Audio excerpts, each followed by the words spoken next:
say. Okay, it is 5:01. Call the meeting to order. I know that Rachel Morris is not going to be here tonight. I sent an email to Tim but hadn't heard back. We'll see if he arrives late. The only adjustment to the agenda is that we're going to hear from our English language arts faculty before the media students. And then if everyone had an opportunity to look over the minutes from the last meeting. I'm so sorry. Did anybody have any concerns? I know. Changes? Motion to approve those minutes. So moved. Second. All in favor? How many was that? I'm That was sorry. everybody. So 5. Thank you. No no's. Okay. So we'll hear from our. So we have Heather Feria, who is our academic coordinator of the English department. She is a Spanish teacher, but we do ELA and FLA together here. So Heather is the academic coordinator, and she's accompanied by Amber Russo, who has been at our school for 2 or 3 years, or At the high school, I was at yeah, the middle school she's for a few at years. the middle school for a long time, and then we stole her, and we were very happy to do that. So they're going to present what they have, and then there will be time for questions, because we weren't sure if we would answer everything that you would want to know. So I'm very proud of my staff here, and so there they are. Yes. Thank you. So Amber is a literacy expert, and so she put together a little something, and then so we'll have the Spanish part at the end. So go ahead and Thank you. present. Yes. So I'm Amber Russo. I am currently working on my doctorate in literacy, so I wouldn't say I'm an expert, but it is kind of my field of study. And I've been teaching English for 18 years, so it's something that I've really been interested in. My master's degree is in literacy education. I've done literacy work in the summer before, so I have some experience around this. So it's kind of, we had 3 kind of questions that were asked of us to respond to, so I kind of organized our response based on those questions so that we can kind of address what you guys were looking for. And then we'll end with language, and Heather will take over for that piece. I'm going to start with a quote with Chris Giovanni. She's one of my favorite literacy people. I've done a lot of workshops with her. And I want to just start by saying literacy is everywhere. It's at all subjects. It's not just English.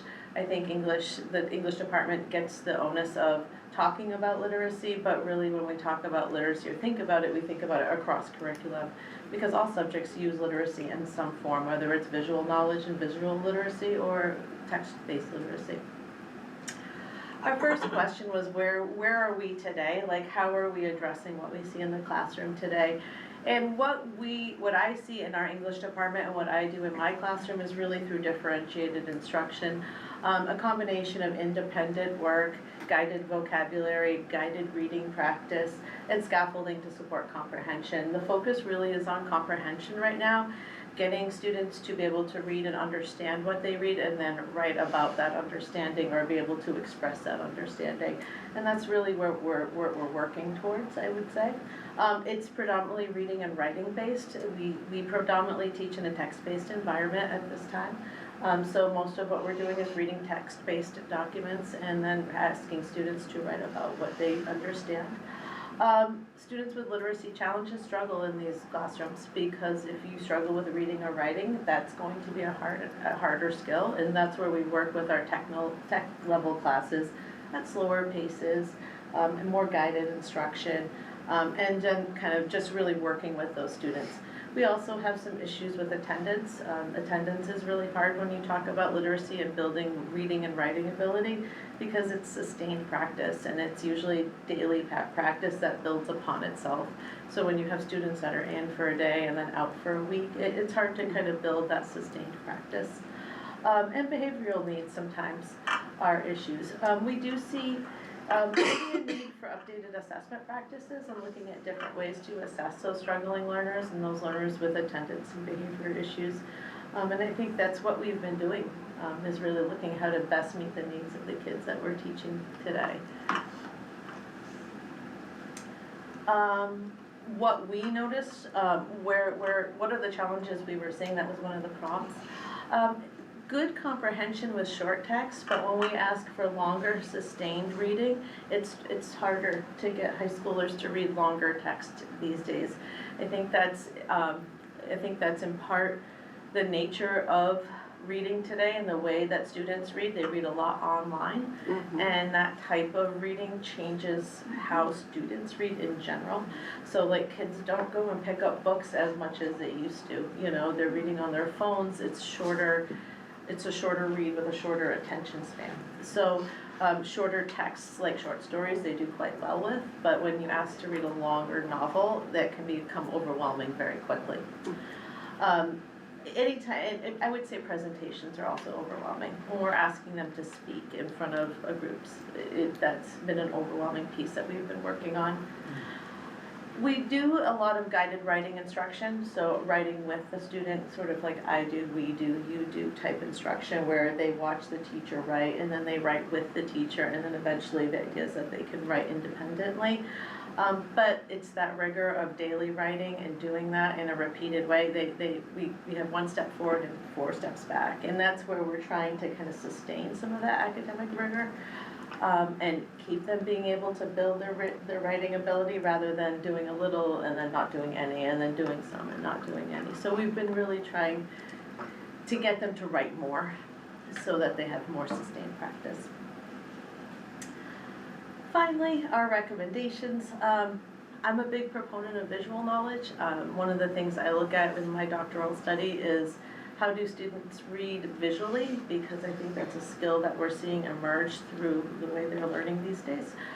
So looking at visual knowledge and looking at how students read visuals and interpret those pieces in addition to reading text, I think is an important piece of it. It increases engagement. It can really be the bridge that brings students into literal reading. They're visually motivated these days, so I think that there's a place where we could maybe capitalize on building some reading instruction. And I think we also know that reading instruction needs to be differentiated. It's not a one-size-fits-all. Our kids are coming from different places with different needs, and trying to really balance that and find ways to meet them where they're at. We also think more performance-based speaking, listening, writing, and visual options allows them to demonstrate understanding without always having to rely on text-based or writing-based assessments. There are other ways we can assess and we can measure learning other than just a written essay, for instance. There are many ways we can address that. So I think being creative about how we have students demonstrate what they know could be one way we can differentiate instruction and still get those kids who are struggling to really feel successful in their academics and in their ability.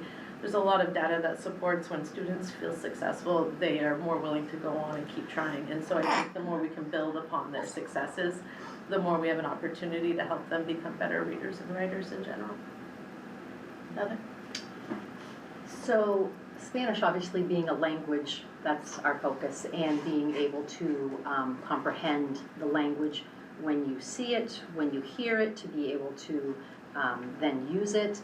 And so in our instruction, there's explicit vocabulary and grammar, and then with the learning the vocabulary, the grammar separately, but the vocabulary, we use note flashcards a lot, and that allows the students to see the vocabulary. Oh, note, K-N-O-W-T, it's a online set of flashcards, so that they can hear the vocabulary. And when you're talking about the visual, we try to kind of reach all aspects of the way a student might learn best, so the differentiated seeing the words, hearing the words, repeating the words. They have lots of ways to show that they understand something. I started a few years ago with quizzes where the kids would see pictures and then tell me the word, and they surprised me by doing a really great job with that.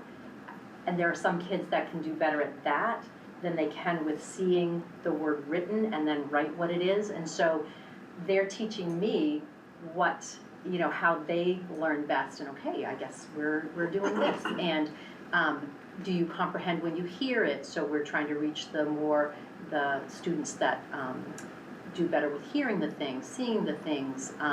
So all of those differentiated type of instructions. And so the the literacy instruction supports the English reading. We do a lot of reading in English, we do some in Spanish, but they also like just addressing the language, how when students are reading in English, if you don't recognize a word, what words do you know similar to that that could mean that same thing, and plug that in there, and does that make sense to you? And so just today in my level 3 class, the word útil, which looks like utility or utilitarian, and so what do you think this word means? It means useful. Yeah, so you're drawing on what you know of English words to help you to comprehend Spanish words, and it's all it's all about literacy, really.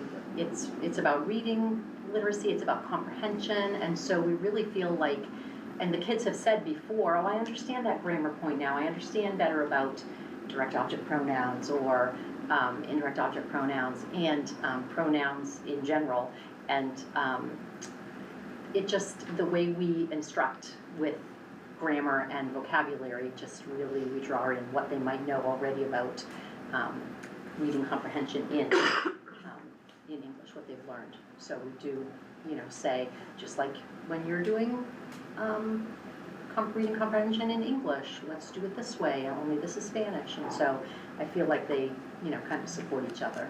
So that's how what we thought you might want to know about literacy in our languages. And Could you talk about the AP class that we added this year? Yes, we added AP seminar this year, which is a student-directed learning-based class. The first half of the year, we really work on the research method and writing the argument. The second half of the year is comprised of 2 projects. The first is a team multimedia project, where the students have to decide on an issue that they want to solve in the world today. They have to do research about that issue and then present in an 8-minute presentation their research and a solution to the issue. We did a practice round, and issues we saw were one group did a report around gun control and how to curb gun violence in the United States. One group did a presentation on food additives and how to eradicate food additives from our food supply. And a third group did education reform and really wanted to look at how we could reform education in the United States to make it more equitable for all people. So these groups really look at big real-world issues, and they look at how to solve those issues within their team. That's half the year, and then the other project is a project where they have to look at 4 different pieces of research, and from those 4 research pieces find a theme and then write a research paper about that theme and present it.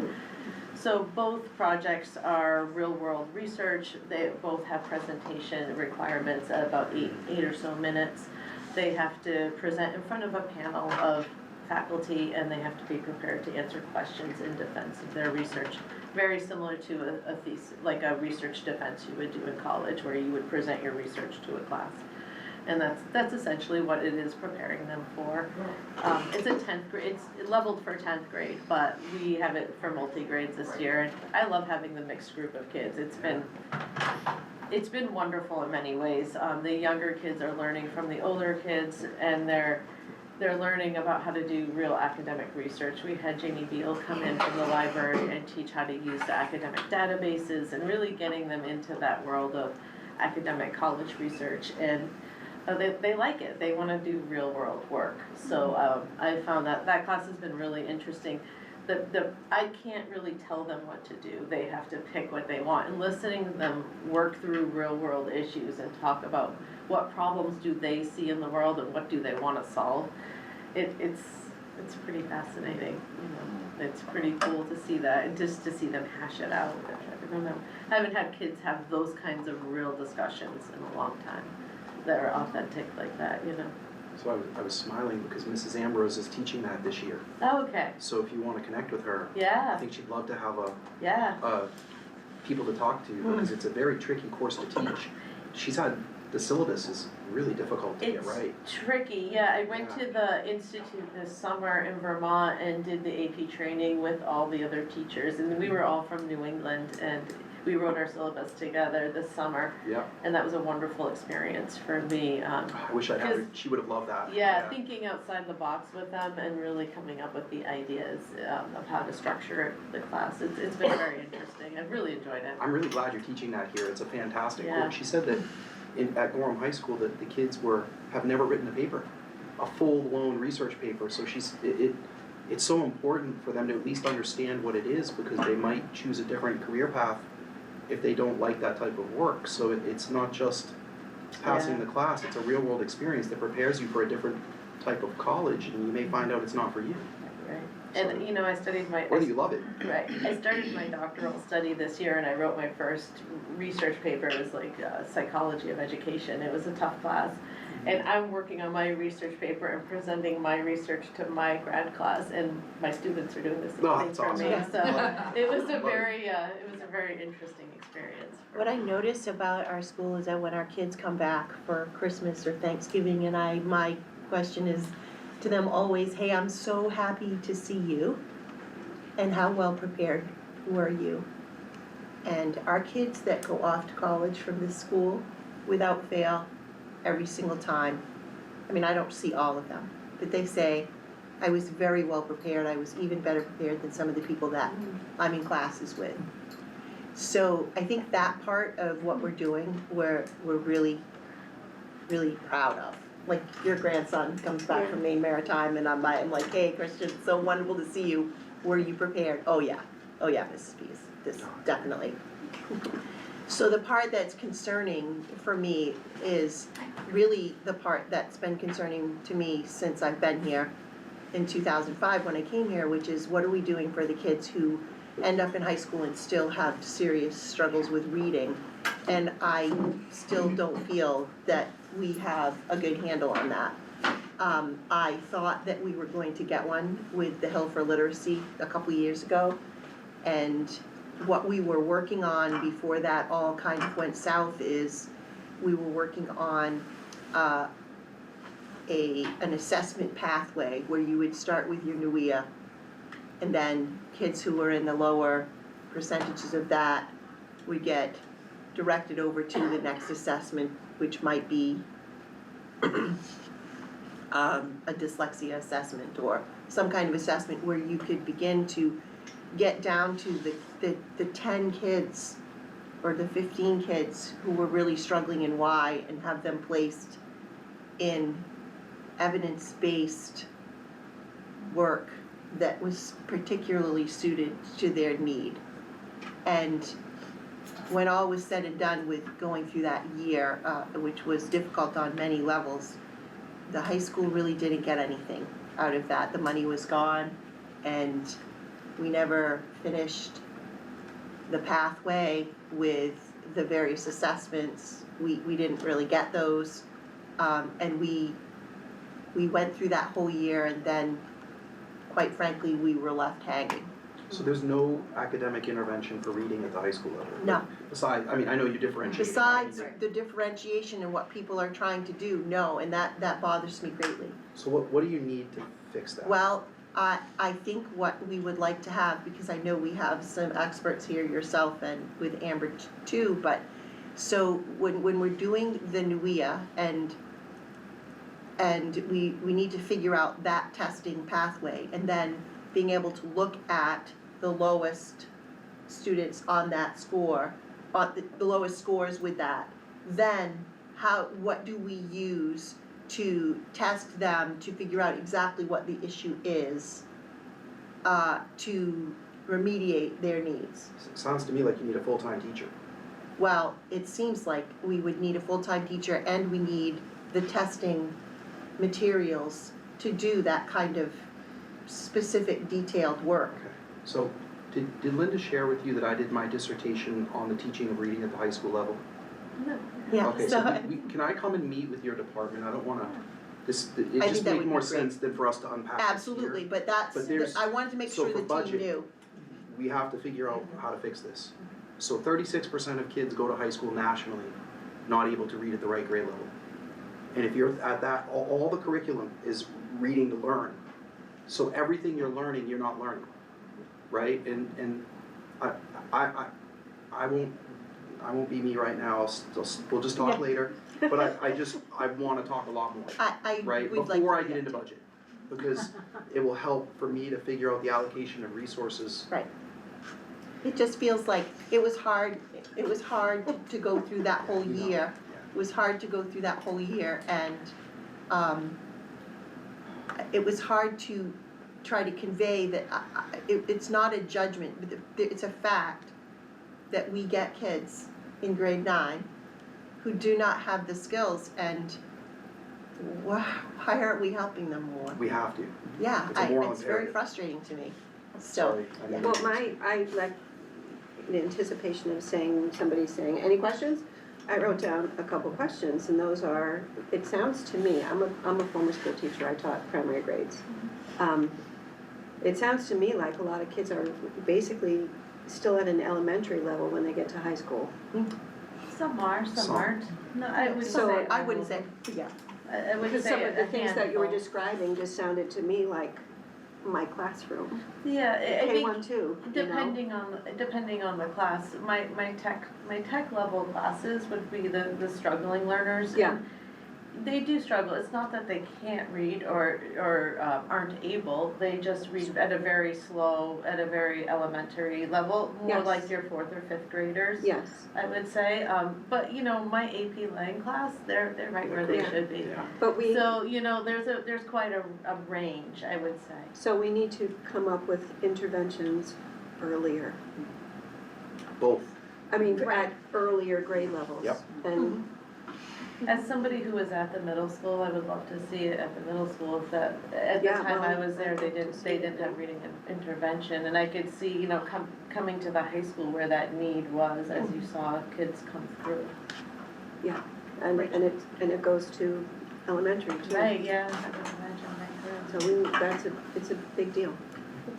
I'm just like trying to wrap my head around, like, how can we not have reading intervention? Like, how can that be a thing? Like, we just, like, it's not in the budget, or there's not a position, or it's just like philosophically not a thing anymore? Cause I So- had these Well, we do, conversations. but not at the high school. Not at the high school Not, level. so not at the high school, but but middle Elementary school? and middle Yeah, school. now there is, I think. Yeah, there I is, think so, there is. yeah. It's good. So, what my research taught me was that, like I said, 36% of kids go to high school nationally, not being at grade level in reading. And so what we did at my last job is we focused, we reorganized the school district and closed a school, and we made a K2 school and a 3-5 school, and then we used all the excess teaching positions from being able to have efficiency, and the board funded a $950,000 academic intervention program for K8. Our scores went from 25% of kids at grade level in math to 90 the year I left. And the reason why wasn't because of academic intervention, but that was a part of it. What was interesting is that what we found out was unpacking what needed to be known for the test and explicitly teaching it the way it was going to be on the test was just as important as the academic intervention. But it's not an either or, it's an and.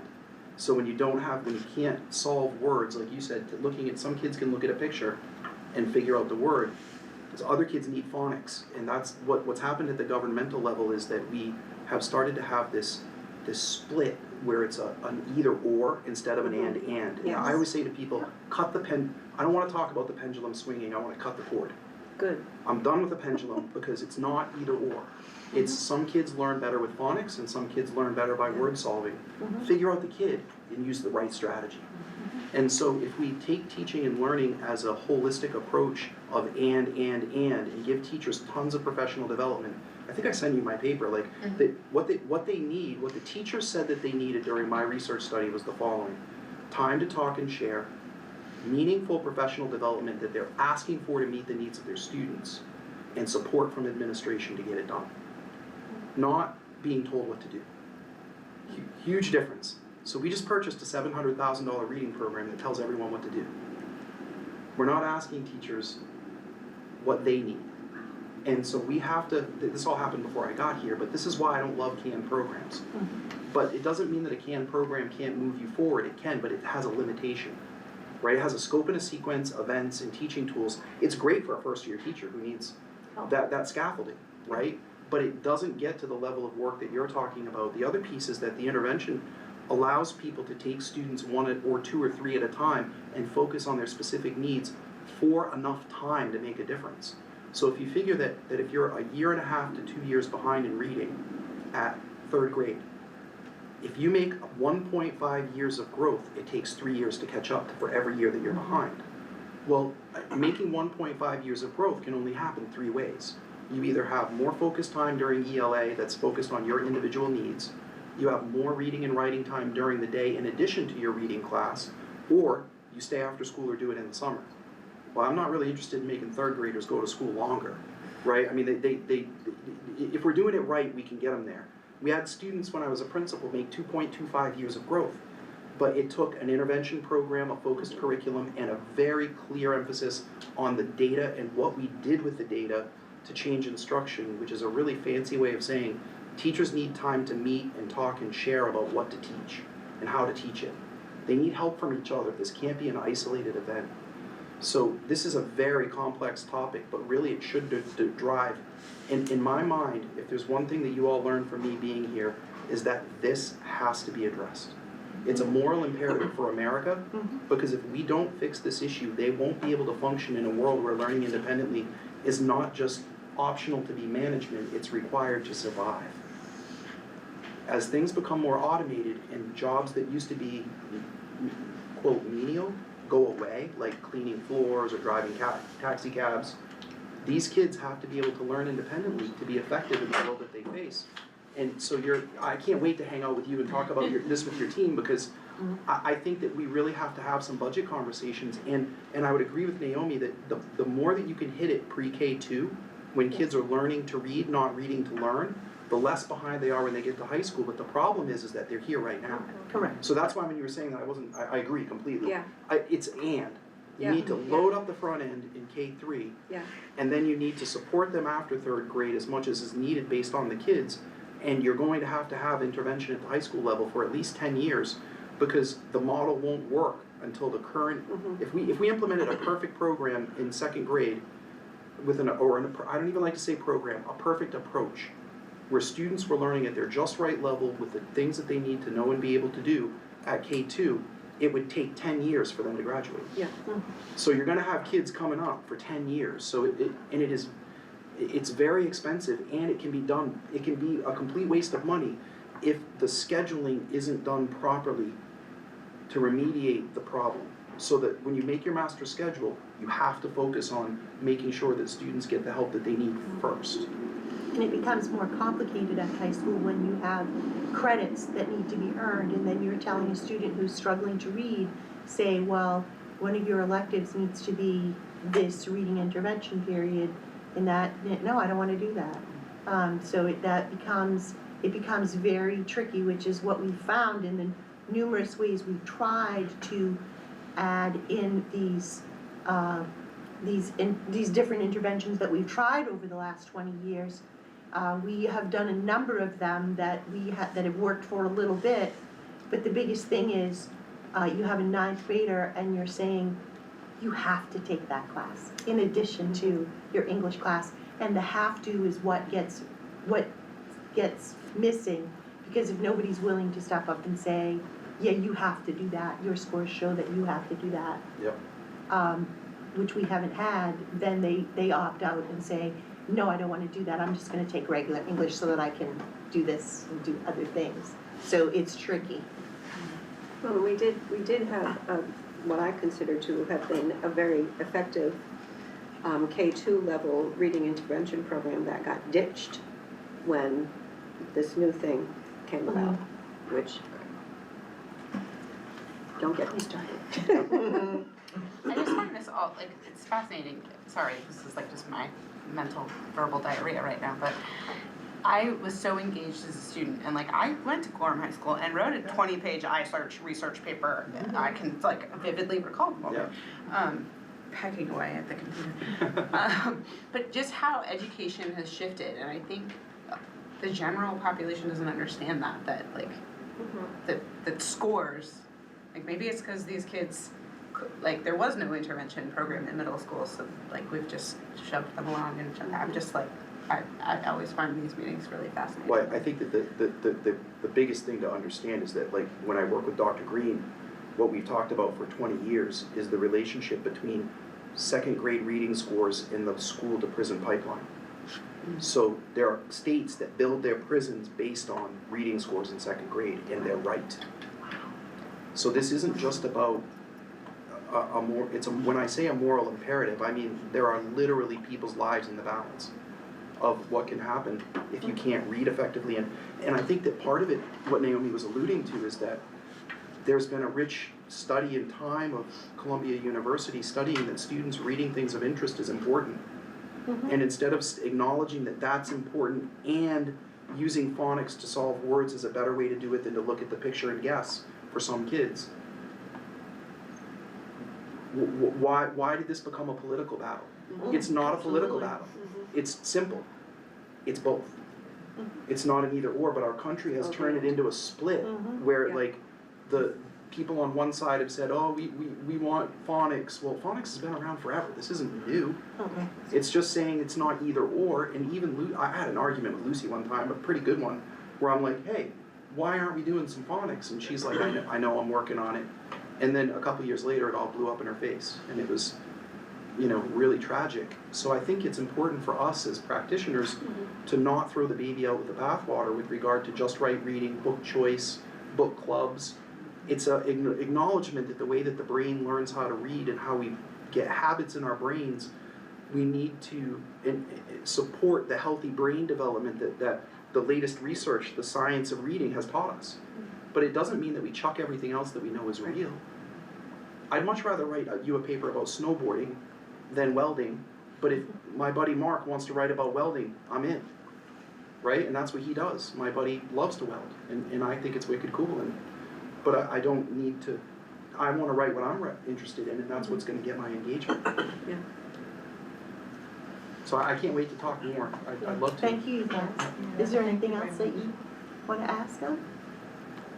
No, I mean, I appreciate being here and presenting, and we wanted to hear from the high school, right? Because we've heard a lot about elementary level and all of what's happening with that curriculum, and we've heard about the gaps and the needs that you have, so we did want to hear that information. Appreciate it. Thanks for everything you're doing. I'm doing a lot of work on visual literacy, so I'm excited to talk about that. Yeah. I'm presenting at the English Teachers Conference this year. Oh, I'd love to hear what you've worked on. Yeah. And she presented at I asked her when we were signing up for earlier in the fall, I said, you need to do your, what is it that you're, Text sets. text Yeah. sets. And if I were teaching again right now, I would be all over that, like, amazing. Yeah, I want to learn from you, It's a big- so I'd love to come over and learn. Yeah, absolutely. That'd be fun. I look forward to it. I don't, Linda, where are we with the They're here. Okay, we're good. Our Okay. people are here, right? Do you guys need to log on to the? Yeah, I don't, Ian? You don't have to stay. Okay, okay, Sure. sure. You got What to do. So nice to see you both. Thank you very much. And we will touch base about the field trip. the Yes, EF trip. absolutely. I'll Yes. come meet you if you. Yes, absolutely. Thank you so much. Thank you, Linda. Appreciate it. Yeah, I was like, oh. Yeah, it's fine. Like, this idea that my age isn't okay is weird. Yeah. I appreciate it, so basically we'll have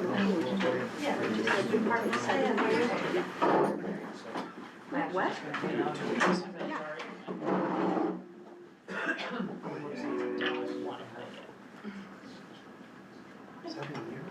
Yeah, that's what she said. There's my, well, my poor Judy. I'm sorry, no, I just forgot to slide over here and be like, so. Yeah, I know, but. Hi. Hi. Don't be nervous, we're fun. No, I know. Okay, good. You guys are a good time. So these are two, I have so many favorites, all of mine are my favorites, but That's what I said. Mine. Brooke Holland and Trish Swain, and they'll introduce the students that are here too. Yeah. So here they are. So I just want to tell you that last winter at about this same time, LCDV approached me and said they wanted to do this media literacy studio productions class in concert with us, and I was like, I'm all over it. So we got all over it, and we were all over it, and I'll just say this, something happened in funding or whatever, and I got this really weird email in like May that said something to the effect of, I really don't know how you expect us to help you out with this class with no funding. And I was like, well, wait a minute, you came to us. So, I felt terrible and I basically, we divorced. And I said, thank you very much. And they were like, well, what do you mean? And I said, I don't have funds to give you like you're talking about, and I really don't know how we got to this place, so thank you, and I have brilliant people and we'll forge ahead on our own with the materials that we have. And I felt absolutely, completely and utterly terrible because I had basically roped two staff members into doing something they had no idea that they were going to be doing. And I felt terrible, and what they have done with this, you know, I could get emotional about, for the kids, and what, I'm just so proud of them because they built something out of nothing with, And we're still building and it. they're still doing it. I was gonna say, And we are not we done. can bring home the bacon and fry it up in the pan and do it all by ourselves, because those are the kinds of people that work here at our school. Thank you, Linda. Yes. So I'm Brooke Holland, I teach the studio productions part, and this is Patricia Swain. And I do all of the English aspect of it, so it is an opportunity for us to do a cross curriculum program together. So it's a dual credited program. So basically, I call myself the skeleton, she's the flesh. How we work it out together, but We couldn't do it without each other. No, not at all, but it's been amazing. So what you're about to see is a sampling. I was trying to, what am I gonna present to you guys? But I feel like you have access to the Panther reports. We've put out 2 so far. I sent the last one to the board. Okay, and I did, just, yeah, it was great. currently, right now, it's just to RSU 40 email people. Because we're still learning the legality of stuff, and also until we have a product we're ready to share, I think we're just keeping it within our family. So you have a sampling. I just kind of did a little quick sampling from the first episode, so you can see all of the students who are in this program. I left the op-ed, Alex's op-ed, at the end, because I thought you can't like cut an op-ed in half. Yeah, It just yeah, feels you're wrong. Then you're gonna hear a little commentary from the students that were at school today about what they think about the program, what are they getting out of it, what are they learning, where they might want it to head. And we have Scarlett Rogers here. Scarlett is our lone sophomore with a sea of seniors, and I'm just so happy you're here today. Thank you, Scarlett. You will see her shine for sure. She shines. She Oh my does gosh, shine. she shines. I'm sure she keeps them right in line. And then at the very end, we just went on a field trip. So I just made a video yesterday on our snow day of our field trip that we did on Tuesday. Which Because that's what you do, you work all the time. yeah, I do tend to do that. But I think same for Trish and I, even though this is like where we kind of throw ourselves in it, and I think you as adults all understand this, you want to step up to the next step. You want to learn something new. You get stagnant in your teaching if you're not. And so we're learning, and it's great.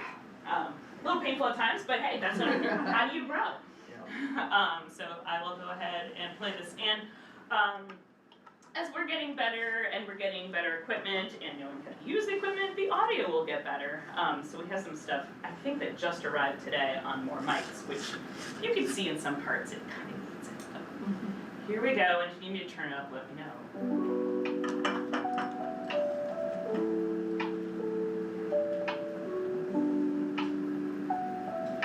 Maybe I should have gone faster.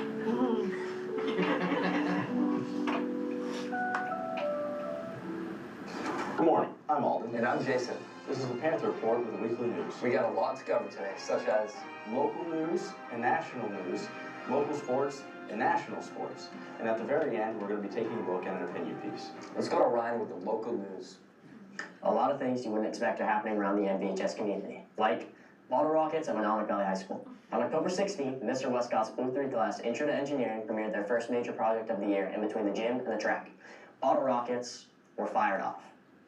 At first, crowds showed up to watch, but after the first few failed to launch, people started to leave in droves.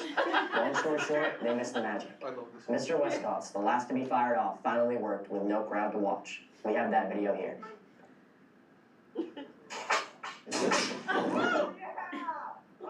He finally had one that worked. He had some issues. Rocketry's hard. Yeah. Everyone left. Yeah. Nobody saw the final Thanks, one, man. kids. Yeah. Local theaters have been putting on quite a show recently. Let's hear about it, Scarlett. Thank you, Alden. Most people don't flag Mid-Coast Maine as one for amazing theater or Broadway-level performances. But I'm here to tell you that Maine theater is more than meets the eye.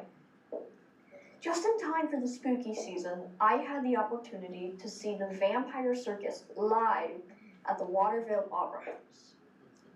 The many talented performers executed amazing stunts all over the stage. The cast was composed of aerial acrobatics, contortionists, and jugglers, led by a clown and his sidekick, Antonio.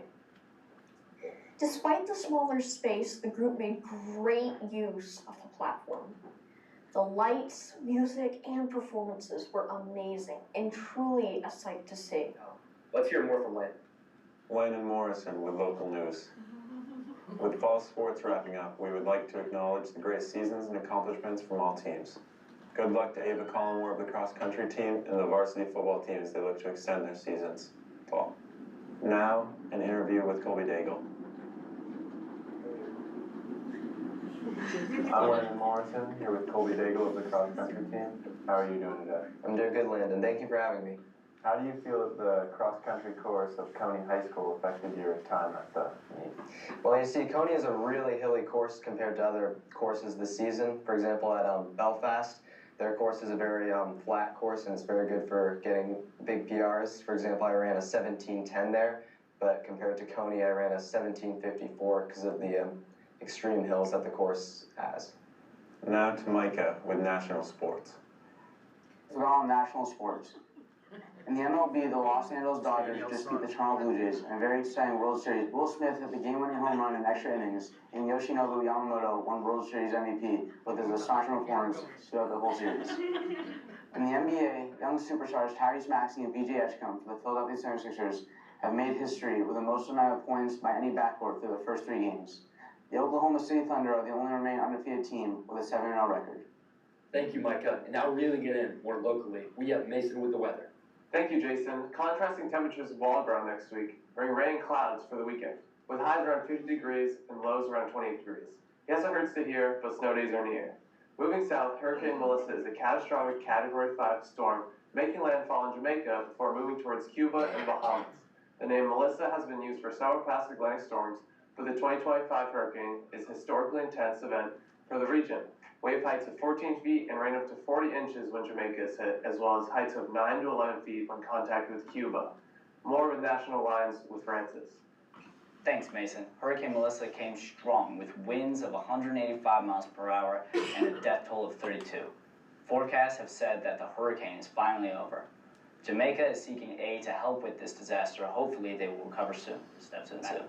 Sending us off is going to be Medomak Valley High School student Alex Aiken with his op-ed, Oh My Aiken Heart. Thank you, Jason. This month at MVHS, the government isn't the only thing shutting down. I was in middle school. We rebelled with a viral devious-like social media trend where we stole soap dispensers off the bathroom wall and posted it online for attention. Now, nothing screams I'm a rebel like urinating on the floor and in the trash can. Viral social media trends are the backbone of our mindless doom scroll. Well, the newest trend is one of shock value and body fluids, and it's become local. Students are doing almost anything you can imagine in the bathrooms and posting it online. These videos have received fair attention and have encouraged these Green Day youngins to make more content. The administration has responded by closing most of the bathrooms to hinder the obviously obvious social media stars. This follows previous trends where vandalism and vaping has caused the bathrooms to close in previous years. Along the same line, students are outraged right after they smash the subscribe button. On one hand, we have the students who probably need a hug instead of followers, and we have the administration doing their best at lightly panicked emails and Sisyphus.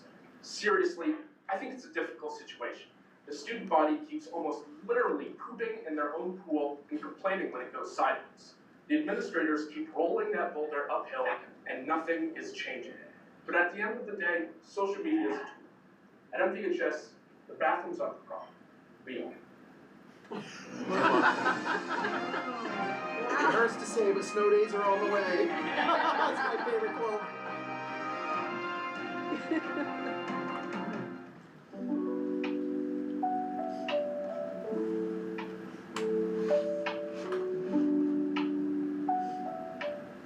My name's Ryan Mills. I'm a senior at Medomak Valley High School, and I think that this class is important to teach in high schools because it's getting harder and harder to decipher what is fake and what is real in news nowadays. And this class offers a unique opportunity to be able to challenge that.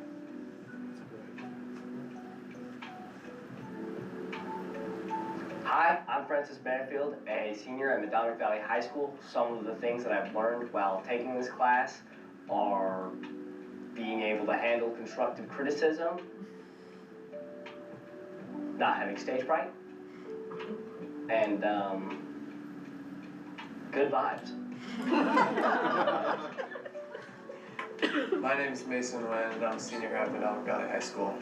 One thing I really enjoy and learned from this broadcasting class is how to work as a team. There's a lot of moving parts to a broadcast, even when you see only just the people on the camera. Whether it's editing, or setting up the video or audio, you really have to work as a team to make everything work smoothly. Hi, I'm Jason Pickett, Medomak Valley Senior Class President. I think this class is very important because it lets us experience new teamwork and communication skills that we'll be able to take in all different endeavors in our life. Hi, I'm Alden Reed, and one of the reasons why I think that this class is important to teach us about broadcast journalism is because throughout our lives we're going to be consuming the news, and I think it's important to understand how it's made, think about the effort that it takes to make a news broadcast and all the work it takes to research and make yourself knowledgeable.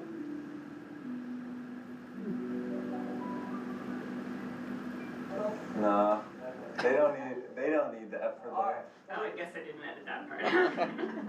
Hello, I'm Landon Morrison, a junior at Medomak Valley High School, and I think that a skill or topic that we should focus on teaching more in this class is how to talk and pace yourself to be most effective. After going on the field trip and the anchor telling us that you can't have one person talking super fast and another person talking super slow, or one person being bored, it makes us realize that we aren't the most effective at this, and that is, I think, the main thing that would really boost our productions.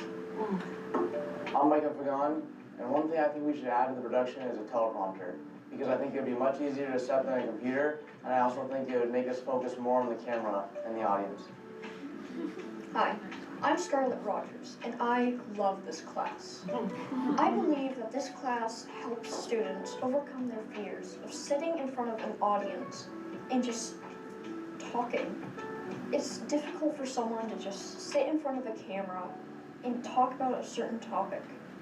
This class helps them go over that. It feels like we are communicating directly to the audience. We don't think that it's just a camera there. We just imagine it as a friend. We're just having a simple conversation. It sounds natural, and we have emotions. And I believe that this is very important, and we should keep this class because it helps that. It helps students with courage. That is true.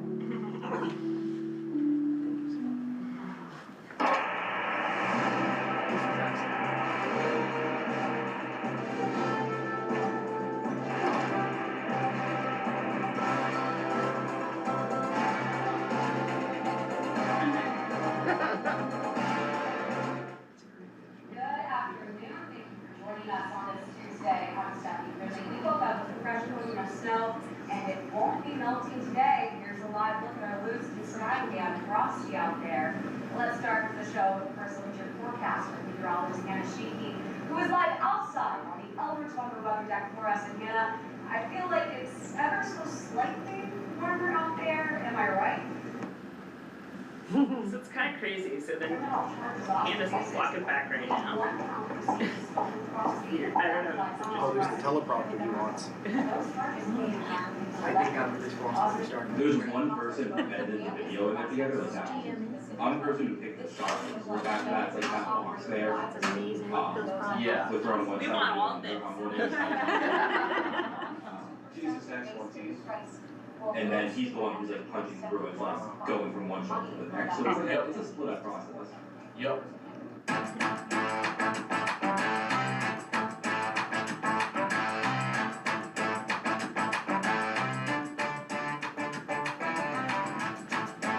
Look inside this van, as they get closer, I was amazed. We were all a little bit blown away. That this is what they travel in, and they're working on their stories while somebody's driving. No, the actual news.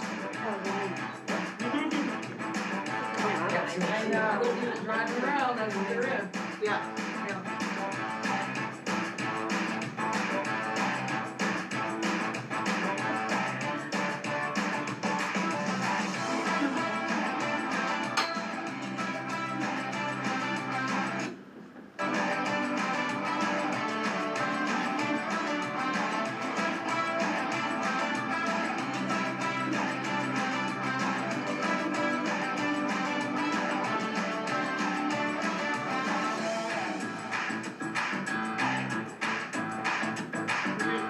And then you do the weather report, you win it every time.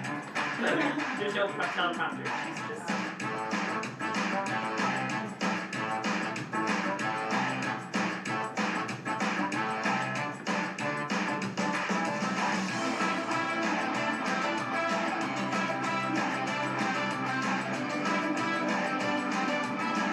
Nice. Look at our students helping clean up. Oh, yeah. I know it sounds because I have never been more proud.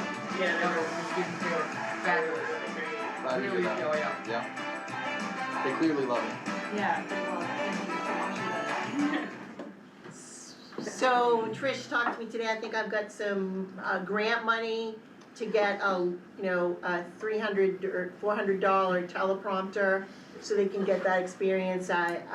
She said to me, I wish we had a teleprompter, and I said, well, I still have some grant money. Well, while they were, So- having this tour, I'm running around looking for the engineering department, and where's the teleprompter graveyard, and what Oh, can yeah. you do? I'm working it hard.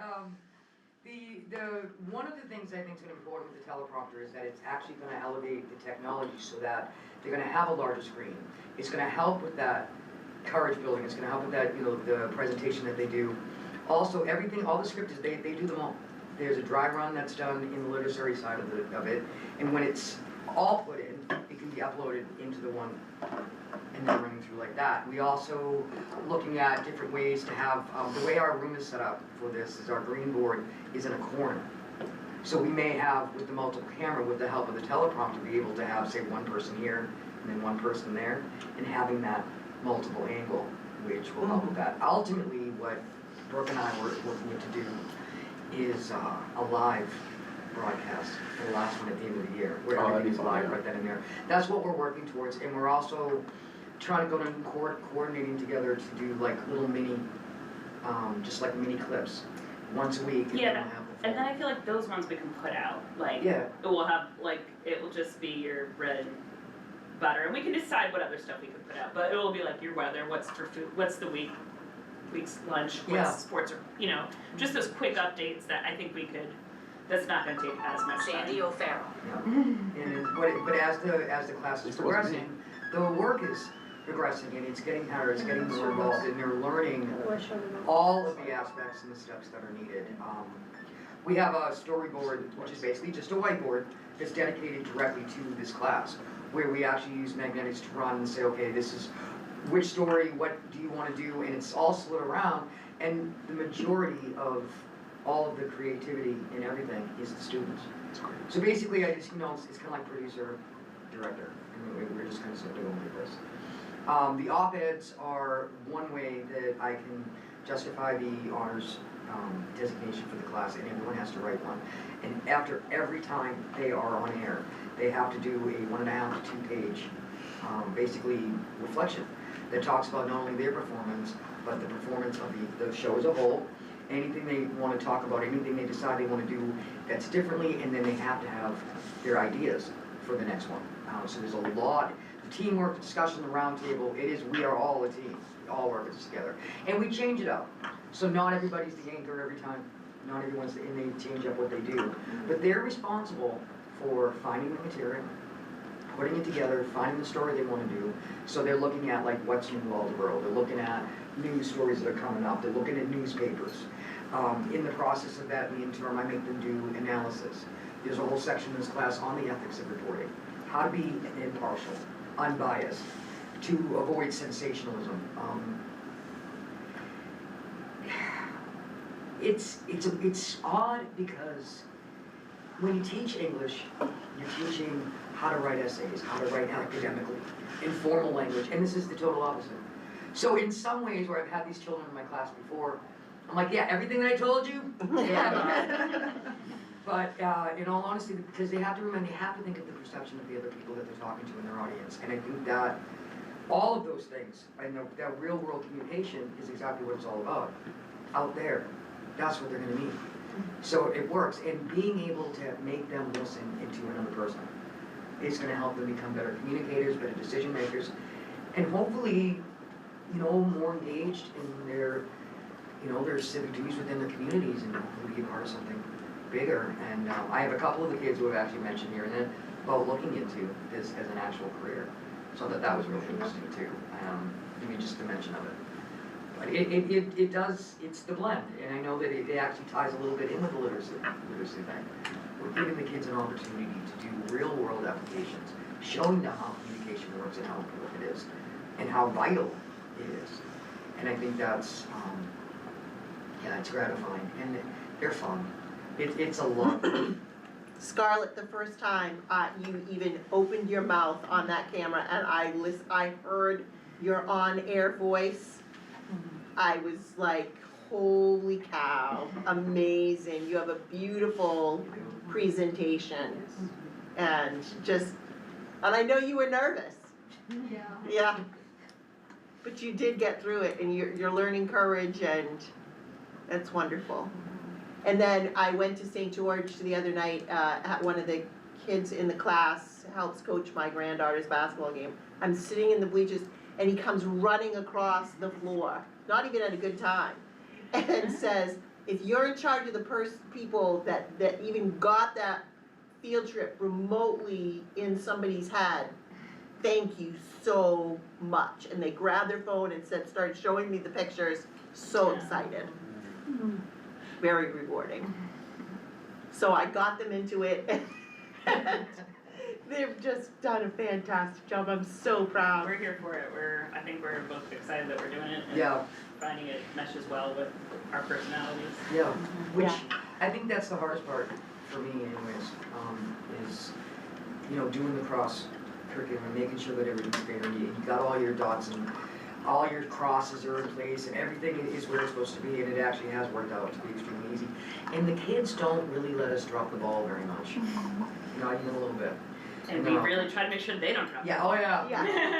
That's and even with the visual aspect, even if the kids go out of here and they don't get involved in broadcasting or anything like this for a living, so many skills. The skills that they get from the video aspect, the editing, the paying attention to details, the making sure that they've got everything covered. I think it's all works out into, again, the life skill of making better decisions and being completely active in what's going on in your world. And I didn't expect that. That was kind of like one of the unfortunate side effects that I really didn't see coming. So. My question was basically going to be, how involved are the students in the audio-visual aspect of it? Are they running the camera, they're doing the editing, the audio, the sound syncing? Yeah, I am still, yes, to all of that. But I'm still trying to figure out that workflow for us, because that's a lot of media coming around and try to put it in the same thing. So right now, they definitely do their own videoing, they do their own editing, and so far at the end I've had them, and then I show them things to try to make them stronger. Like if you look at our second episode that came out, we did a lot more interviews. So now we're trying to polish that up with interviews. Like I'd like to have 2 cameras at interviews. And anyway, when they're done, then we put it in a common folder. And then I will pull them in to start putting this together. And as much as I wish they could do that whole thing, like putting that together, I don't see that possible under right now with the deadline, I guess. I feel like we always work to deadline because you're trying to make it current. Yeah, I mean, it was a goal of ours from the start that we tried to do 1 a month. And we said, starting in November. Yeah. And so far, they've met that goal, but to have them do it all to meet that deadline goal, it really would be almost 2 months. Yeah. To have them do, like they do their own part, then you're putting it together. It would be nice to get there in some form or fashion. Yeah, I mean, the turnaround is about maybe 12 hours from when I get their stuff to when I want these guys looking at it before it goes out. Well, I mean, if we are able to do the little mini ones. The mini ones, I feel like that's gonna open up an opportunity for more hands-on with the students on the final layout. Yeah, and I would like to see, and I don't know what's gonna happen for a year, we will figure that out, but I do like the idea of the mini ones to maybe be weekly, just to have like, there really is, they don't have downtime, but sometimes they think they have downtime. So I'm just like, so no, like if we have this weekly thing that they have to do, that would be another in between them doing the research for the other work. One of the obstacles that they've worked through is at this point we have so many different platforms and types of devices in this building where they're recording on cameras or on their personal cell phones. They have Chromebooks that they take back and forth to school. There are iMacs and MacBooks available for the editing process.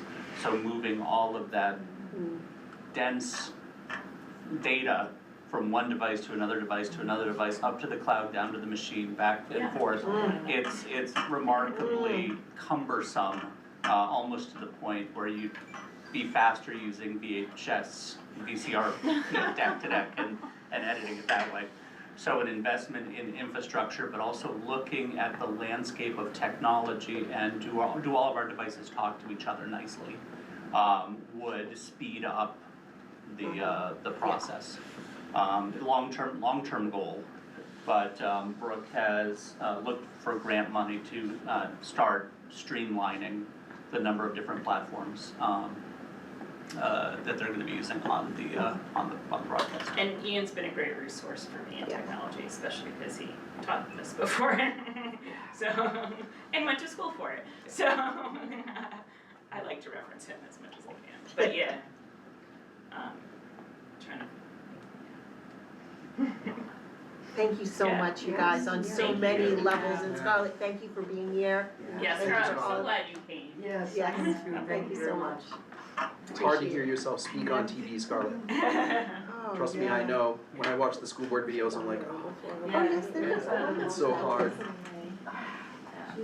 I want to see what Scarlett does throughout, because you're only a sophomore, so you have years to sort of tweak this program. And I feel that same way. I'm very curious on that. You're the When rose she among graduates, thorns it's like right when your now. favorite anchor leaves the Yeah. station you watch. Three other girls would sign up for the class, and I think they got intimidated. Oh, yeah. And Scarlett was the only one who held tough, and Bravo, girl. That a girl. All right. so, but she's awesome. Thank you. Thank you guys. all very much. Have a good night. Thanks, Scarlett. Thank you. Yes, Thank you. bye. Good night. Bye.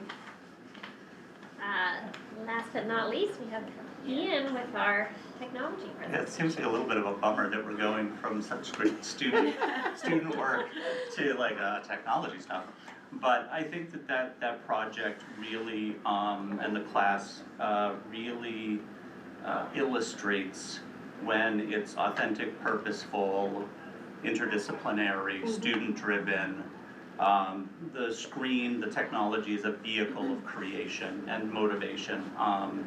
And so, what Danielle says you have 15 minutes, what do you want to talk about? It's like in the world of technology, that could be anything. But I wanted to give you a quick student screen time update, because I know that this is a pretty big part of the technology plan.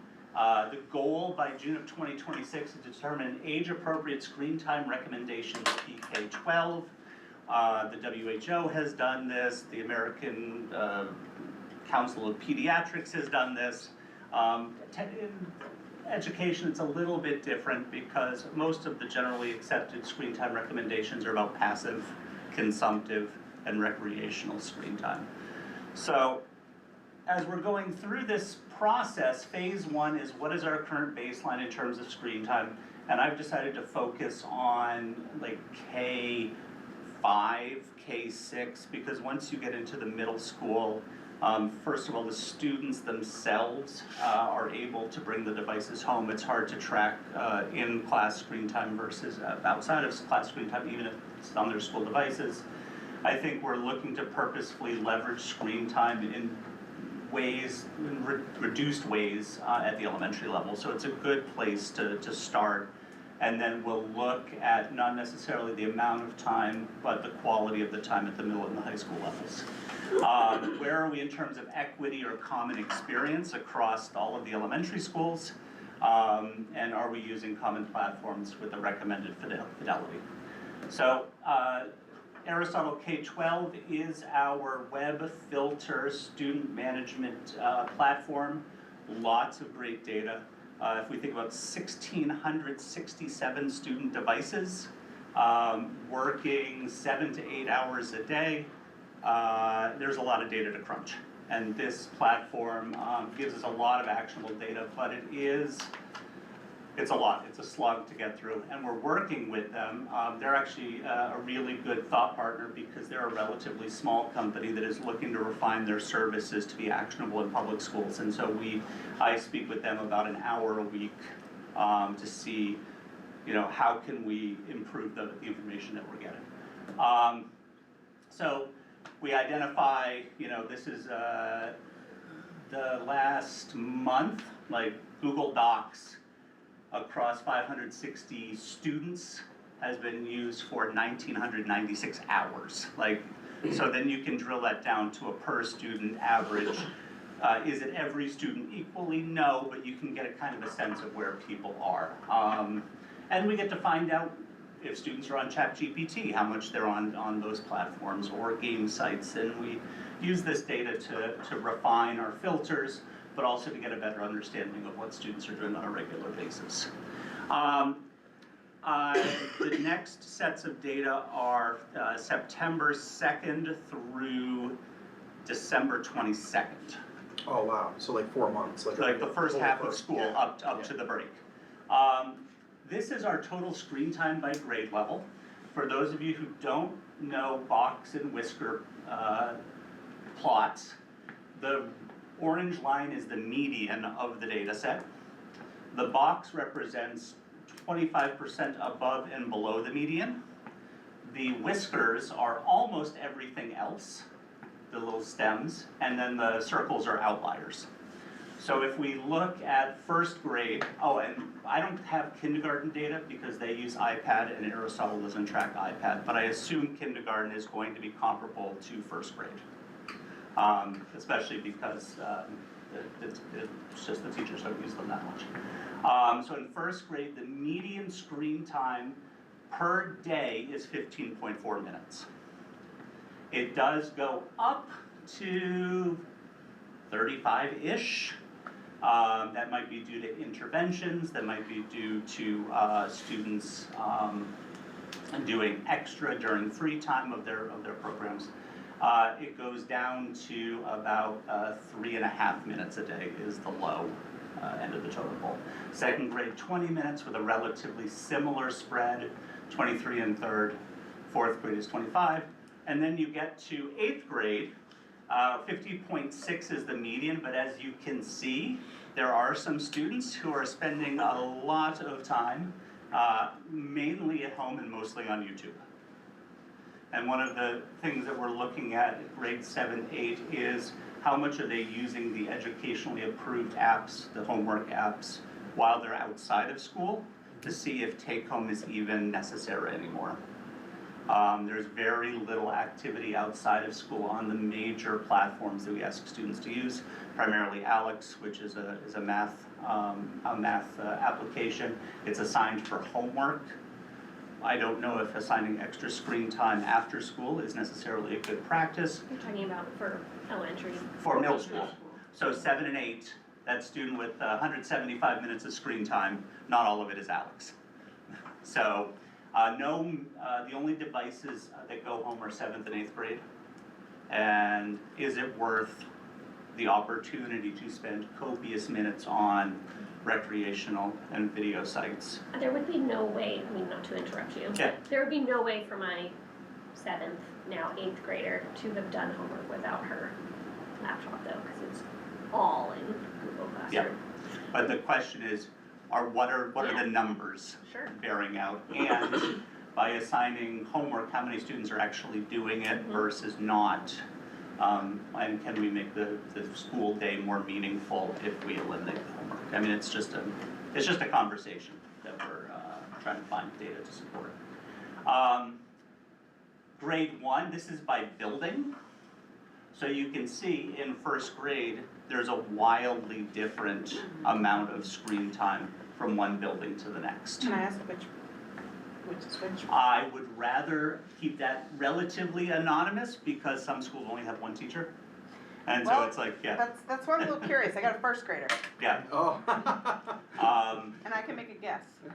Well, we could talk. Okay. But I'll ask that question as a parent.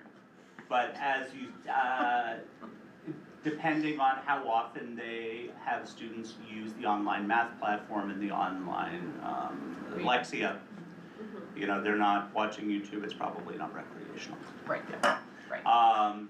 Second grade, you can see that a different school is having very little screen time, 5.7 minutes per day on average, up to almost 30 with some students. Sorry. Yeah, I'll no, zip it. you can ask a question. No, this just sort of like, I've raised this point at likely every learning committee meeting about we're one district. So a discrepancy of like that's a lot of difference across The median is relatively clustered, but yes, you're absolutely right. And this is why I'm showing you this, is to show kind of the challenge that we're up against when it comes to a screen time recommendation. Because some people might say 5.7 minutes for a second grader, perfect, we're good. Right. Let them roll in the mud and look for butterflies. Other people, we make an investment in educational software that has a certain amount of seat time required to be effective. That particular second grade class is not using the resources with fidelity to justify the investment. Sure, and that's, I guess I want to make it very clear that my statement is not a judgment that one school is doing a better job than another. My statement is about the discrepancy. I don't know where right lands, I don't know what, again, like, this is their expertise, not mine, but just the fact that there's often major discrepancies across the district. Well, as we talked about earlier in the English Language Arts presentation, is Lexia the right tool for all students? Or how about for all teachers? Or for all teachers, or for all environments. So, once again, it's not about right or, this is just kind of where we're at right now, and what I'm seeing that the objective data is telling us.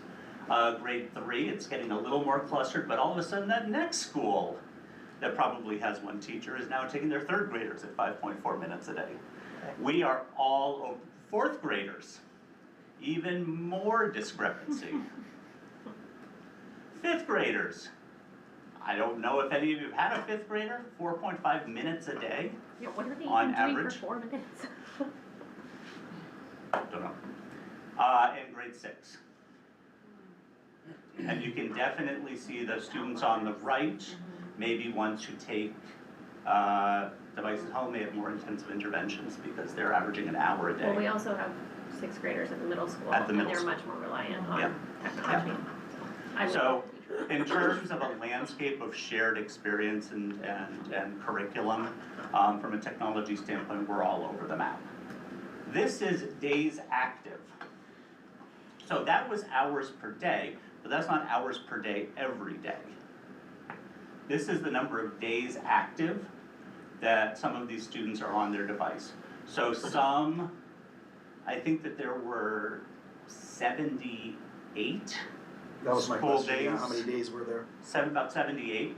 So we have some students in first grade who were on their device less than a third of the days that they've been at school. Some almost closer to every one. Obviously the zero might be students who are in a different program, ones who were listed in the program but unenrolled. You know, there's just data, there might be some discrepancies there. But then you get to 8th grade where days active, some students are beyond that because they're taking them home on the weekends. Well, and the discrepancy of the students that aren't active is interesting to me because so much of their learning is computer-based. So educator choice, absenteeism, we see the Lexia data is down. A lot of teachers rely on resources other than the device in their hands. And so this is kind of the general broad brush, and when we drill down, I don't have graphs for every single platform, but Lexia is the one that I'm just, I noodle around with a lot because it is a large investment and it is a common platform to promote literacy, and literacy is something that we as a district have prioritized. So I only went 1 through 4 because 5, 6, and 7 use a different form of Lexia. Yeah, 6, 7. They use PowerUp. Yeah. So, average daily use on days that they were active, first graders averaged 9.5 minutes of Lexia a day, all the way down to 2 and all the way up to 23. So Lexia is a program that is, the amount of time on task is based on the student's current level of literacy. It could be anywhere from 20 minutes a week to 80 minutes a week. I will say that a vast majority of our students are not reaching grade level proficiency, and so to have 9 minutes a day, even if it's every single day, is not necessarily enough to move them forward based on what the program expects. For second grade to be less than 6 minutes a day is not much. So it might be twice a week for 10 to 15 minutes. So phase 2, now that we're looking at all this data, and this is where screen time recommendations are really hard. Because it's what do we value as a program, what do we value as a common educational experience. In my old school, we used to talk the plaque, the plate, and the trash, because your plate is only so full. So what do you want to keep on your plate? But then what might you want to elevate to the plaque, which never comes down off the wall? You know, it's like on the masthead of what we do. And you can't make the plate any bigger. So the only thing you can do is either put it up into a non-negotiable place or throw it in the garbage. So continuing to refine the platforms and practices, what do we want students to do on a regular basis? What are our expectations based on the investments that we're making? In terms of a screen time recommendation, do we need to focus on the ceiling? What is the maximum amount a student should have over the course of the day, or a minimum, the floor of the recommendation? And that's probably would be based on the platforms and practices that we're expecting students to go through. And then, what does that mean about focusing on meaningful integration and experiences like the one they're having in this class, where they are having lots of screen time, but it's certainly different. I'm going to pause right there for questions about that. We've talked a lot in individual conversations at roundtables, so I think you know kind of where my brain is at with this, but what I see is a very disparate landscape of technology utilization, especially at the elementary grade. So this is where my experience lies as a technology integrator. And technology integration, unfortunately, doesn't have a wonderful screen time formula where necessity of text times the sum of authenticity and impact on learning times developmental appropriateness times the quality of, you can't like do a coefficient about how much screen time is the best type of screen time. when I went down 2 summers ago to see a conference by Bill Daggett and his future focused schools, they always use the terms of learning engineers. You're not necessarily teaching anymore in the traditional sense, you are creating an environment through which students can learn. And as the learning engineer, you can release as much control as you can based on the needs of your students and your outcome. I will move quickly. I know we're getting to 6:20, and supper's probably soon. As an engineer, quality technology integration needs to be in mind. So the 3 tools in the toolbox, as I'm thinking about how we can figure out what quality technology integration is the Understanding by Design framework that we've adopted as a district for curriculum design. The Portrait of a Learner, which defines kind of what we want our students to be when they're here with us. And then the SAMR model, which was developed by Dr. Ruben Quintadora around technology education, just about the time that the Maine Learning Technology Initiative began in the late 90s. So in Understanding by Design, the big question is why this learning matters. Phase 1 is identifying what you want people to do, the big ideas, the essential questions, the standards, the knowledge and skills. I want to learn about erosion. Awesome. Step 2. Determine the evidence. How will we know that students have learned about erosion? How can they reflect on their own learning? What is the criteria and rubrics we're going to present to them to show that they've actually learned what we want them to learn? And then phase 3 is the learning plan. So how are we going to structure the learning activities? What instructional strategies are we going to use? What resources and materials? How are we going to differentiate or individualize the learning? And what are we going to do with sequencing? So this is a framework that we've had in the district for many years. Reverse engineering, and this could be, the culmination of this could be a traditional sit and get lesson, if that's how you think students will get the best work towards that goal. Or it could be a project-based learning opportunity where they go out and collect leaves in the woods. So how you get to that target is getting to that target's the main thing. How you get there is where the art and science of teaching and education lives. There's a whole can of worms here, and it's 6:20, but we need to talk about it. Okay. Because this is where the difference between canned programs and engaged teaching fight. Yeah. They fight, right? And we'll talk about it more, but I just want to mention, if you haven't read the paper I wrote, the teacher said one thing: we need time to talk and share about teaching and learning, and we need professional development related to the needs of our students that we're asking for, not what you're making us do. And we need support from administration with regard to materials, which includes how to use AI, how to use the technology, what books do you buy, why aren't publishers making books for high school kids that are at the just right level if you can't read at the grade level of grade 9? Right? So the teachers told me what the problem was, and the weird thing is that every time I talk to teachers and I tell them about my study, they're like, yep, every time. I haven't had a group of people yet say to me that they didn't agree with that. So I'm still litmus testing it a year and a half later. Every time I talk to a group of people, do you agree that this is what you need from us? And so my question is, how do we use technology to help the teachers meet the needs of the students? We really should be beginning with the end in mind. What are the students going to use it to do? And try to find some, I'm sure that, the teachers from each elementary school in the district don't often have, loads of time to be chit-chatting about, well, how do you use screen time in your classroom? And yes. If we're gonna find, again, I wanna be very clear, I don't know what the right answer is, but as with many things, there's an extreme discrepancy across the district. And I'm not necessarily curious about which school is which in terms of a punitive, well, you're putting my kid on screen, that's not what I'm saying. I'm wondering which school is which and how are you using what program? And I just always want more. I can give you lots of data.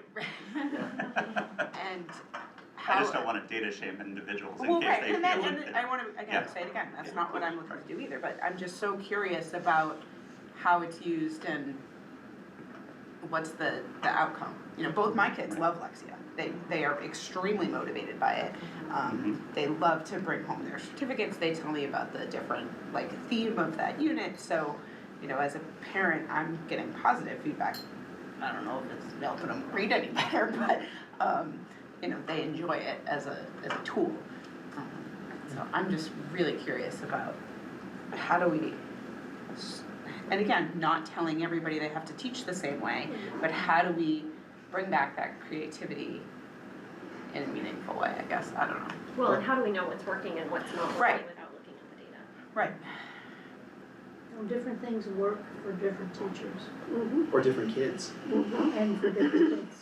For And, sure. you know, if teachers can't even agree on the daily screen time, how are they gonna agree on more sophisticated Well, topics? I'm feeling that the heated conversations about who's using, you know, Salvis and who's not are probably very similar to the 5-minute classes compared to the 20-minute classes. Sorry, I didn't mean to interrupt you. Go ahead.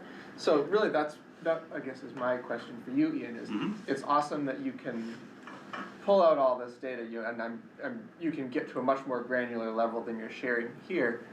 I don't envy you the task of starting to try to control for variables as you discover the meaning in it. Do you have a sense of? I'm starting to do a crosswalk, a cross comparison between Lexia's screen time and growth. It's not always easy with every platform because one of the things Lexia doesn't track the way that other platforms do is actual engagement with the platform. It could be on and running, but it doesn't necessarily mean that a student's engaging with it.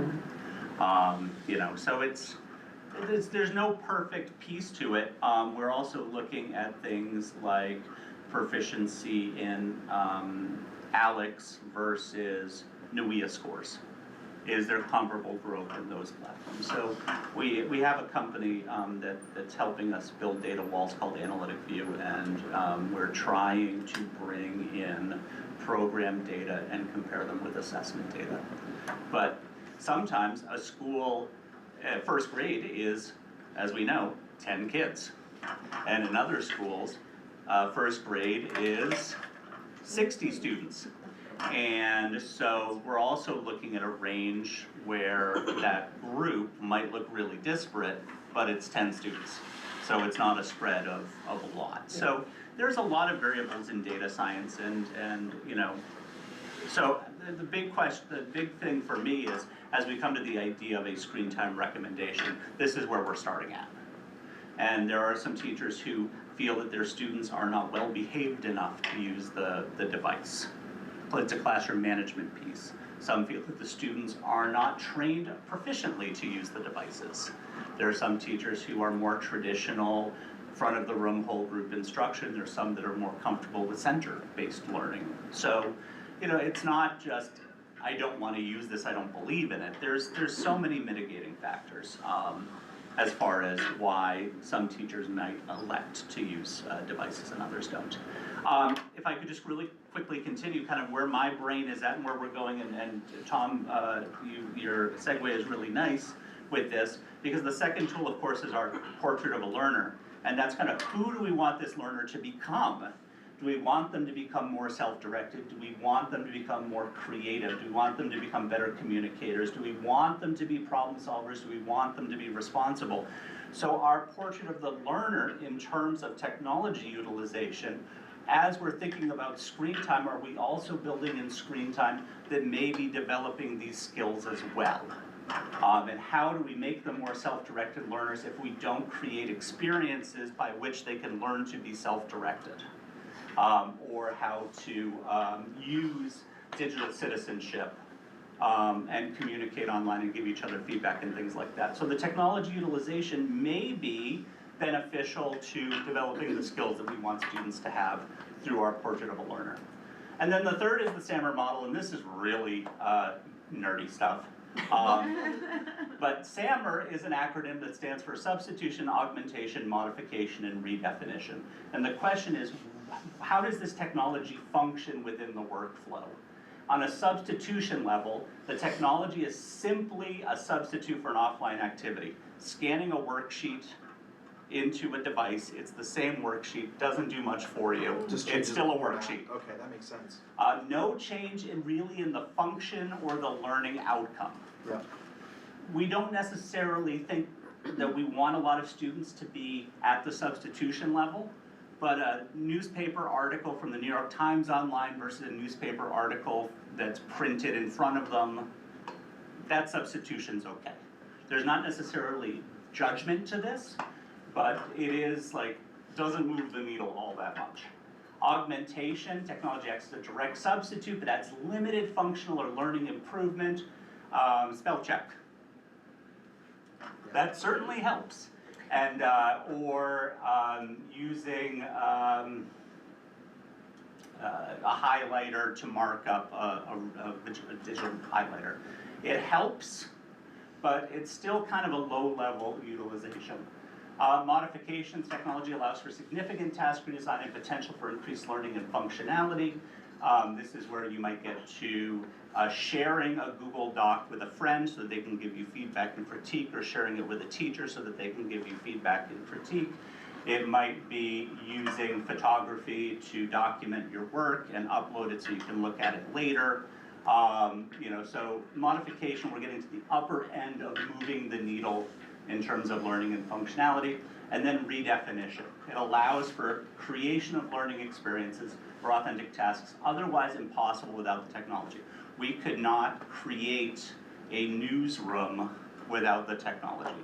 We couldn't Skype in an expert on volcanoes from Hawaii, without the use of this technology. We can't have pen pals without this technology.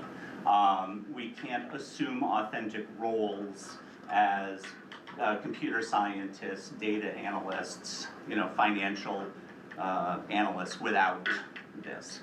So with the SAMR model, this is one of the things I really look at in a tool, is kind of what is the capacity of the tool or the activity to increase or enhance learning.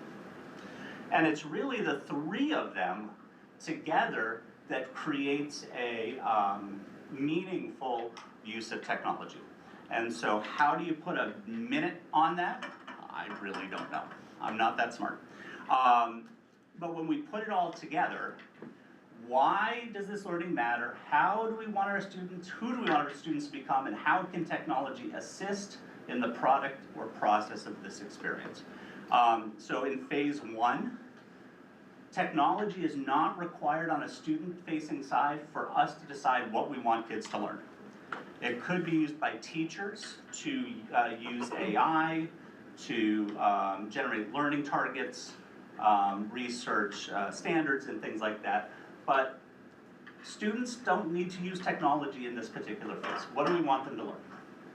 And I threw the portrait of the learner attributes there because I do think that we need to really consider what skills we want our students to have and what roles do we want them to assume when they're going through this learning experience. Do we want to teach them science or teach them how to be scientists? Do we want to teach them history, or do we want them to become historians? And so the process behind that and how you're going to reverse engineer the learning experience becomes different. Determining evidence. So if they're creating a digital product for the performance task, a film, a podcast, photography, multimedia presentations, are they doing modeling of data? Are they doing graphing? Are they doing coding? Are they creating a website based on their learning? All of these things are pretty valid uses of technology. In terms of assessment and reflection, are we able to bring a unique, authentic, or outside audience into the work? Or are we able to present the work to that audience? Because getting outside experts is really a great way to enhance the learning experience. Do we want to use digital portfolios like Seesaw or Google Drive to archive work for future reflection or critique?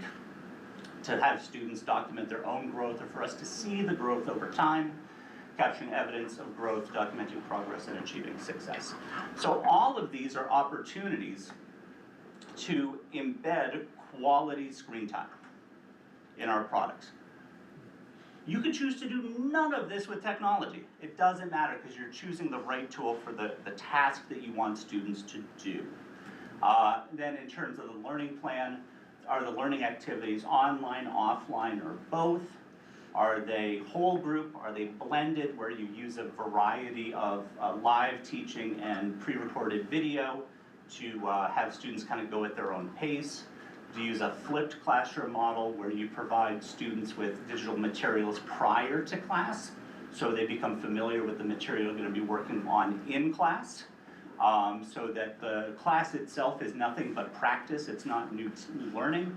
Do we set up using an LMS like Google Classroom, a self-paced learning environment with opportunities for different reading levels and languages, formative and summative assessment, compacting for students who might be able to go faster, or modification for students who need help?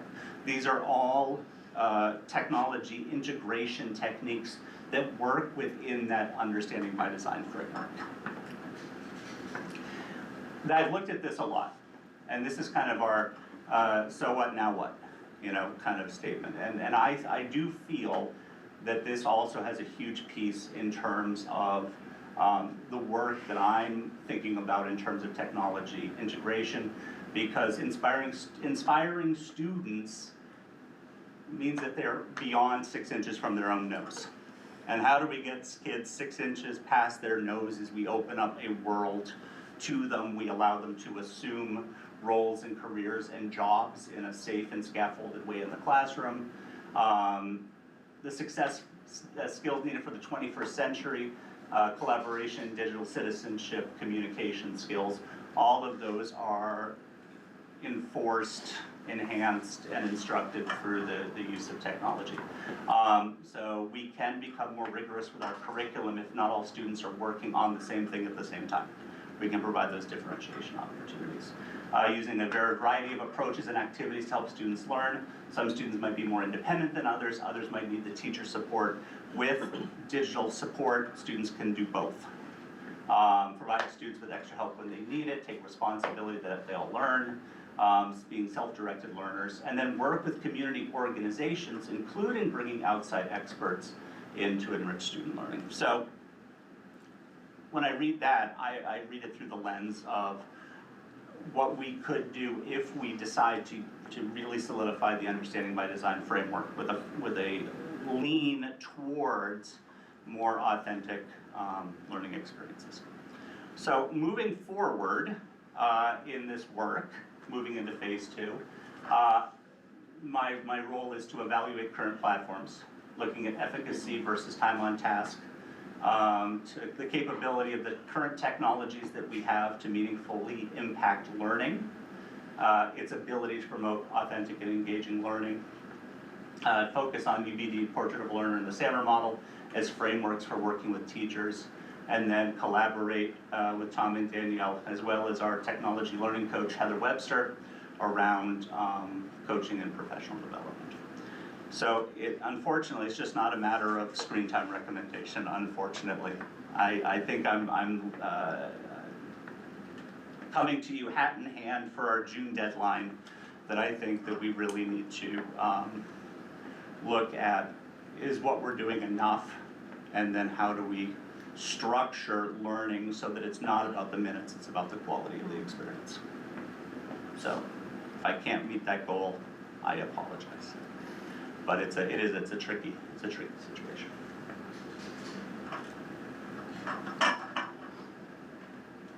Any questions? Or do we just want to sit on this for a bit? I apologize, I have a meeting with Danny and Noah in 20 minutes. Yeah. So I have to call someone in between that, so I gotta step out in just a minute. But what I would throw out for you to think about is having an agenda where maybe we have some time to talk, right? Because like presentation, but I need a minute to process this with you and think about it myself. And what I would throw out to you as a committee is just think about, if you apply the fundamental leadership practice of beginning with the end in mind that Stephen Covey taught about, which is where you have a clear vision of what you want students to know and be able to do when they graduate from high school, and then backward plan everything from that. I think that what we should do is start, Ian's right on, so like the first thing I noticed when I got here is that we had this awesome vision and mission, and no one knows it. No one talks about it. No, it's why I've been putting it in my superintendent's report. No one talks about it. If I ask anyone on the street in the schools, can you tell me the vision and mission?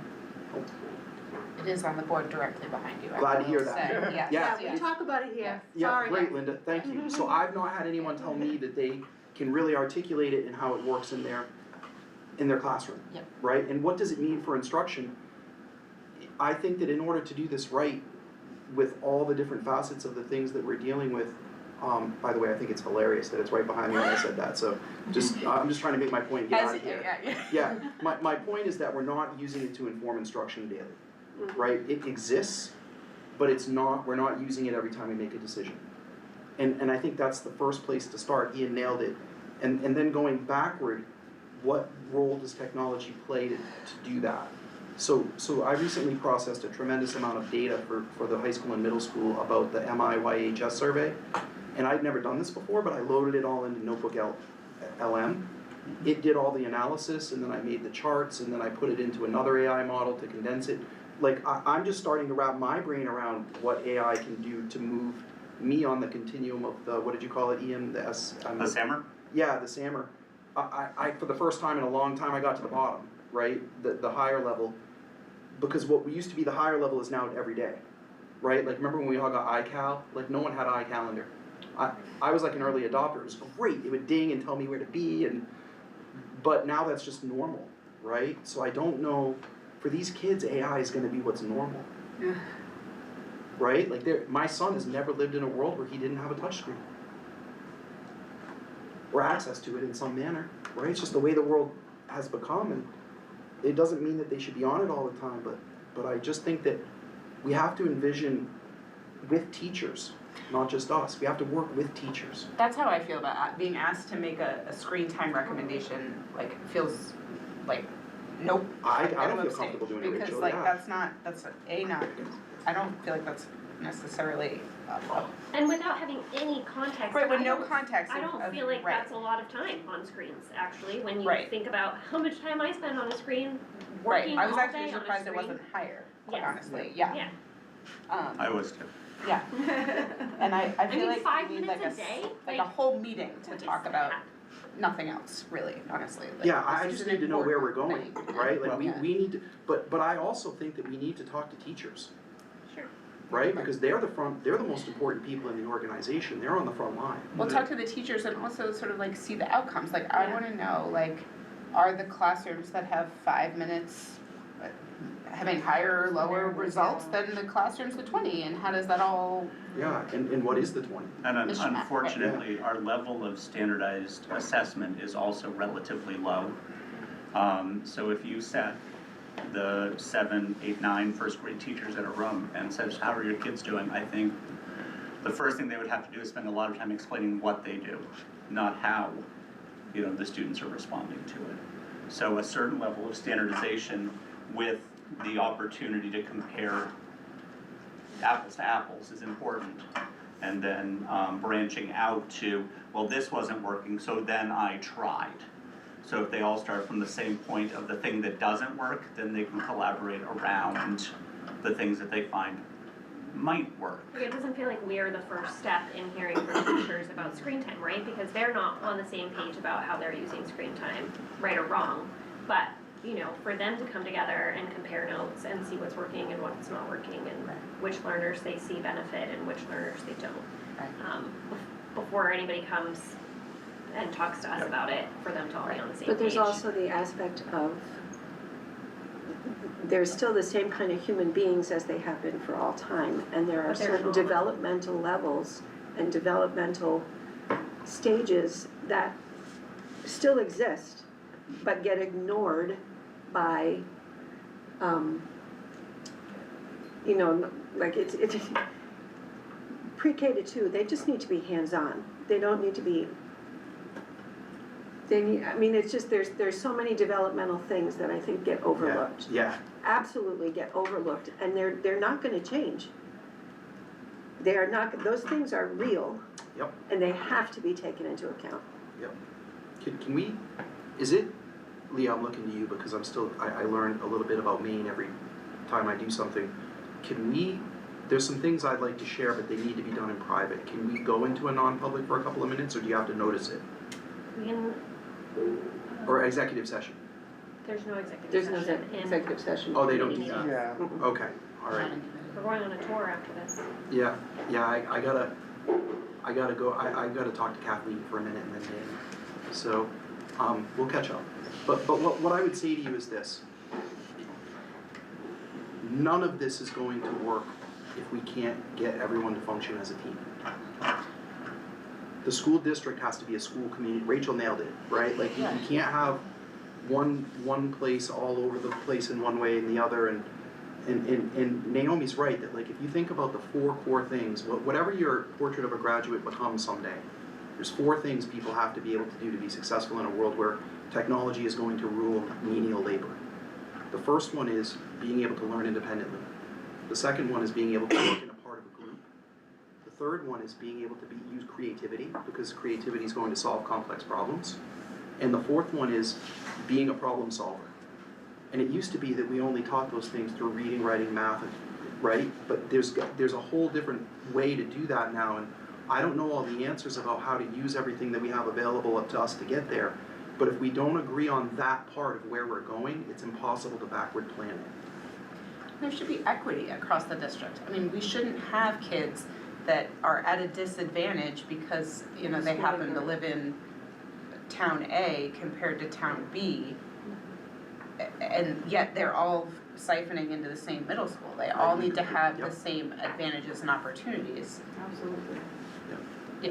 Well, I don't know what I'll do is I'll take my call here, and then if I can I'll see if I can find you guys after, right? Good. I hope you have a great tour. I think you've all toured the building at least once recently, right? Or Yeah. yeah. Great. So Linda, could I use your office or an office or some place? Just to thanks. I don't want you to. Do we have any more That's all right. questions for Ian? Ian, that was a great presentation. Thank you. 6:48, we're adjourned.